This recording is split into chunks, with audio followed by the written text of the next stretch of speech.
सोरे हो सिंगार राजा सोरे हो सिंगार तोहर एक मुस्कान हमार सोरे हो सिंगार राजा सोरे हो सिंगार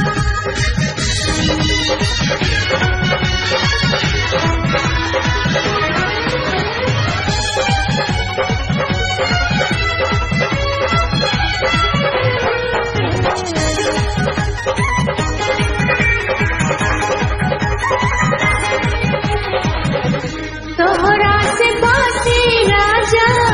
श्री राम लाली मांगिया हमारा करेला रखवाली तोहरा से बाते राजा श्री राम लाली मांगिया हमारा करेला रखवाली कमर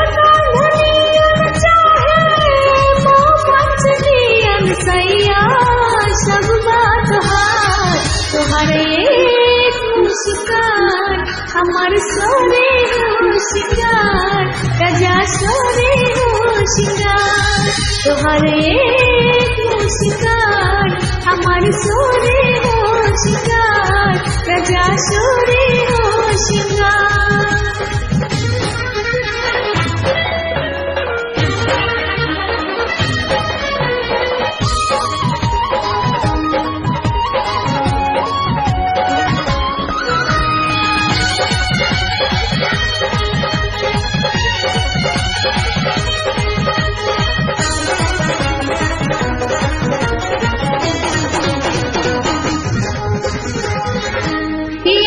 के प्यार दीना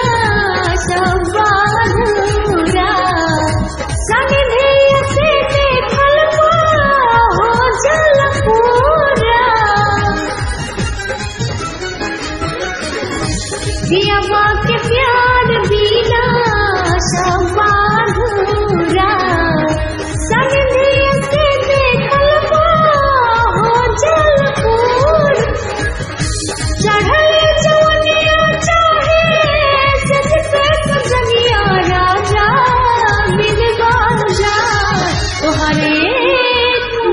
हमार सोरे हो सिंगार राजा सोरे हो सिंगार तोहर एक मुस्कान हमार सोरे हो सिंगार राजा सोरे हो सिंगार